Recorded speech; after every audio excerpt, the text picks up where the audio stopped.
9 मई 1540 और 1582 ये दो तारीखें आप याद कीजिए, क्योंकि आने वाले 8 मिनट के इस छोटे से वीडियो में एक ऐसी तारीख आपके सामने मैं बताने जा रहा हूँ जो आपके रोंगटे खड़ा कर देगी।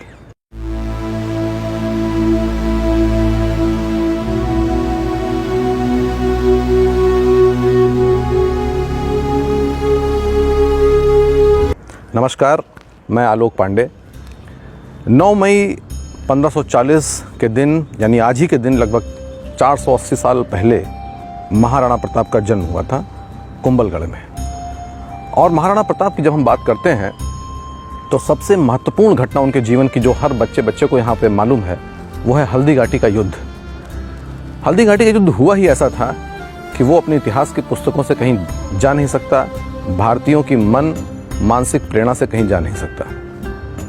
लेकिन वास्तव में राणा को जो महाराणा बनाया है वो हल्दी घाटी का युद्ध नहीं, हल्दी घाटी के युद्ध के बाद का उनका 20 साल का वो संघर्ष है जो उनके शौर्य, उनके धैर्य, उनके डिटर्मिनेशन को, उनके करेज को, उनके बलिदान को हमारे सामने प्रस्तुत करता है। और आज भारतीय युवाओं के सामने जो एक हीन भावना की, और पर्टिकुलरली हिंदू युवाओं के सामने जो एक हीन भावना की स्थिति पैदा हो रही है, उसको दूर करने के लिए राणा के इस इतिहास को जानना बहुत ज़रूरी है। मित्रों, हम जानते हैं कि जब अकबर गद्दी पर बैठा तो उसके पश्चात उसने लगभग उत्तर भारत के पूरे क्षेत्र को अपने अधिकार में ले लिया था। लेकिन राजपूताना में सिसोदिया वंश एक ऐसा वंश था जो उस वक्त राणा प्रताप के अधीन था, जिसको वो जीत नहीं पा रहा था। और ये उसके लिए बहुत ज़रूरी था क्योंकि गुजरात का जो भी व्यापार था वो उसी क्षेत्र से होकर के करना पड़ता था।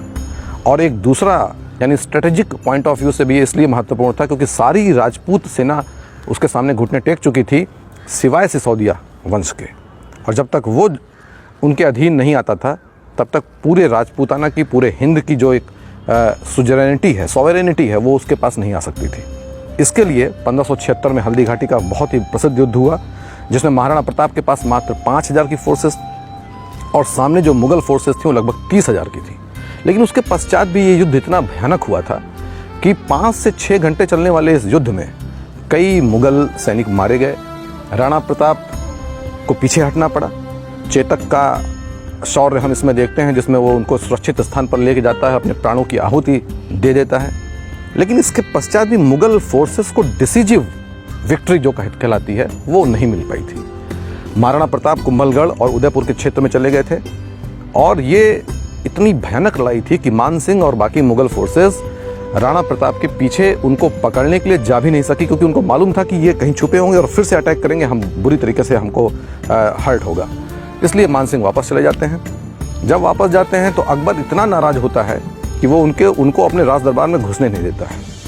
जो बाकी मुगल सूबेदार और सेनापति गए थे उन सभी को डिमोट करता है, यानी उनका जो एक मनसब का सिस्टम था उस मनसब में सभी को डिमोट किया जाता है, सभी के स्टेटस को नीचे कर दिया जाता है। आप समझ सकते हैं कि अकबर को कितनी तकलीफ हुई होगी। इसके पश्चात असली संघर्ष और असली युद्ध इसके बाद शुरू होता है। महाराणा प्रताप जंगलों में और कुंभलगढ़ के आसपास के एरिया में रहते हैं। अकबर यहीं पर चुप नहीं होता है। 1576 की इस घटना के बाद 1577 में एक फिर से फोर्स भेजी जाती है। ये फोर्स शाहबाज हुसैन, सैयद कासिम, सैयद हाशिम और मान सिंह तो थे ही, लगभग 30,000 की फोर्स फिर से राणा प्रताप के लिए जाती है। ये फोर्स भी हारती है और डिसीजिव विक्ट्री किसी को नहीं मिलती है। अकबर वापस बहुत नाराज होता है। 1578 में अगेन द फोर्स और रीइंफोर्समेंट वाज गिवन। कितना महत्वपूर्ण था सिसोदियाओं को हराना अकबर के लिए, आप इसे समझ सकते हैं। ये फोर्स भी शहबाज खान के अधीन जाती है और इसमें एक बहलोल खान का भी एक नाम आता है सेनापति का, जो बहुत लंबी हाइट का और बहुत ही क्रूर व्यक्ति था। ये भी वहाँ जाता है। राणा प्रताप इसमें भी नहीं हारते हैं और दोनों में से किसी को भी निर्णायक विजय प्राप्त नहीं होती है।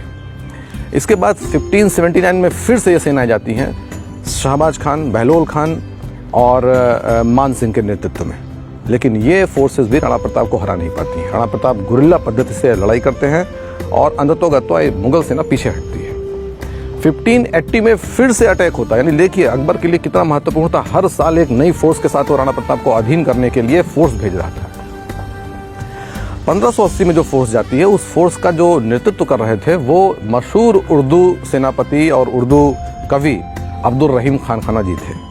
इस फोर्स को भी किसी भी तरीके की सफलता नहीं मिलती है। ये फोर्स भी वापस जाती है। लेकिन इन लोगों ने इस पूरे प्रकरण में ये काम किया कि 36 डिफरेंट लोकेशन पर मुगल चेकपोस्ट बनाई और सब जगह लगभग 1000 दो हजार की फोर्सेस रखी। यकीन मानिए कि जो राणा प्रताप को हराने के लिए फोर्सेस भेजी जाती थी वो फोर्सेस 2, 5, 10 हज़ार की नहीं, 30, 40 हज़ार की मुगल माइटी फोर्सेस होती थी।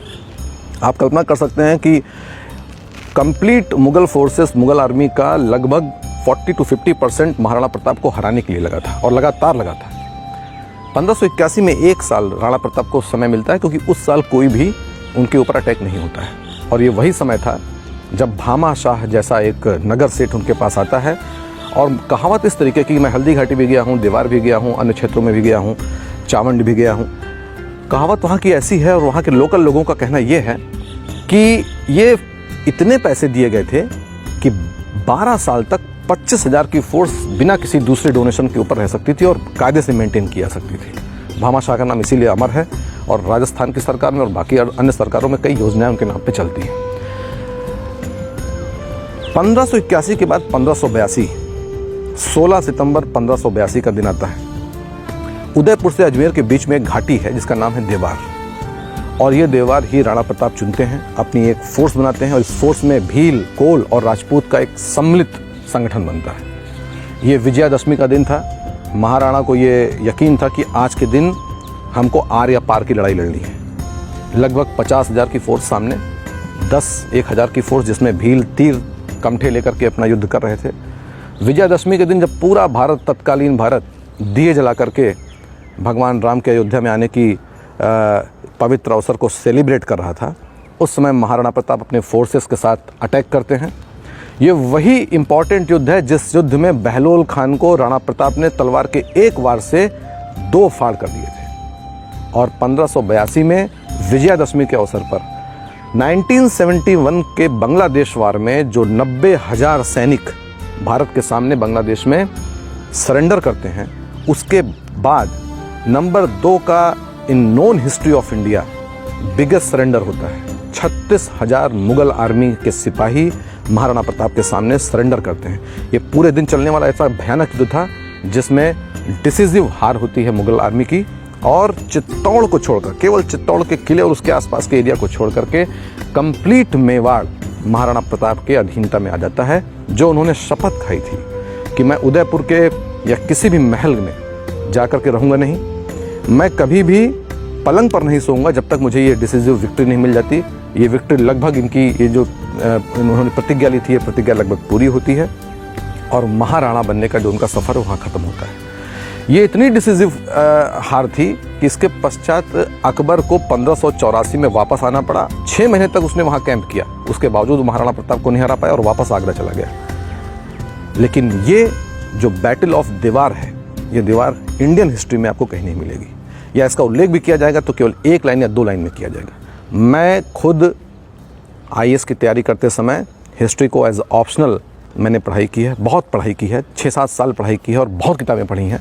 लेकिन जो बैटल ऑफ दीवार है, ये बैटल ऑफ दिवेर हमको कहीं भी दिखाई नहीं पड़ती, या दिखाई भी पड़ती तो 1-2 लाइन में। भारतीय युवाओं, विशेष रूप से हिंदू युवाओं में जो हीन भावना की भावना है और वो इन्फीरियरिटी कॉम्प्लेक्स से अपनी नज़रें नीचे करके चलते हैं, उनके लिए जानना बहुत ज़रूरी है। मैं पूरी एक सीरीज़ लेके आऊँगा जो untold, unsung important battles of India हैं, जिसमें भारतीय राजाओं ने बहुत ही दम के साथ, भारतीय रानियों ने बहुत ही साहस के साथ ये युद्ध लड़े हैं और जीते हैं। इनको आपको बताने के लिए इस बैटल ऑफ दिवेर का ना तो कोई उपन्यास बना है, ना कोई बॉलीवुड की मूवी बनी है, ना हिस्ट्री की बुक्स में उनको वो सूटेबल प्लेस मिला है जो इसको मिलना चाहिए था। चावंड अगर आज आप जाएंगे, हल्दी घाटी अगर आप जाएंगे, तो वो टूटी फूटी सड़कें और टूटे फूटे दीवार जिनमें पेड़ उगाए हैं, ये चीख चीख के कह रहे हैं कि हमारे भारतीय इतिहास में, हमारे गौरव में इनको स्थान देना चाहिए। एक और इम्पॉर्टेंट बात है कि मेवाड़ का जो राज चिन्ह है, अगर उस राज चिन्ह को आप देखें तो उसमें बीच में उगता हुआ सूरज है, एक तरफ भील और कोल है और एक तरफ क्षत्रिय समाज है। ये भी बताता है कि इंडियन हिस्ट्री में जाति के लिए कोई स्थान नहीं था। महाराणा की सेना में सारे जाति के लोग, चाहे वो तथाकथित लोअर क्लास हो, तथाकथित अपर कास्ट हो, सब साथ में मिलकर कंधे से कंधा मिलकर के युद्ध करते थे और तब उन्होंने वो जीत हासिल की। मैं सहारनपुर में डिस्ट्रिक्ट कलेक्टर रहा हूँ। 9 मई और 14 अप्रैल ये 2 दिन हमारे लिए पुलिस बंदोबस्त के लिए इतने क्रिटिकल डेज होते थे क्योंकि वहाँ पर शेड्यूल्ड कास्ट और क्षत्रिय इन दोनों के बीच में काफ़ी लड़ाई है, क्लैशेस हैं, कम्युनल कास्ट क्लैशेस हैं। इनको आज से 400 साल के पहले के इस इतिहास को देखना चाहिए, आपस में एक होकर रहना चाहिए और जो इन बैटल्स को और जो महापुरुष हमारे हैं जिनको ये गौरव हमको गौरव देते हैं, हमको हीन भावना से ऊपर उठाते हैं, इनके बारे में भारतीय युवाओं को पढ़ना चाहिए। बहुत बहुत धन्यवाद।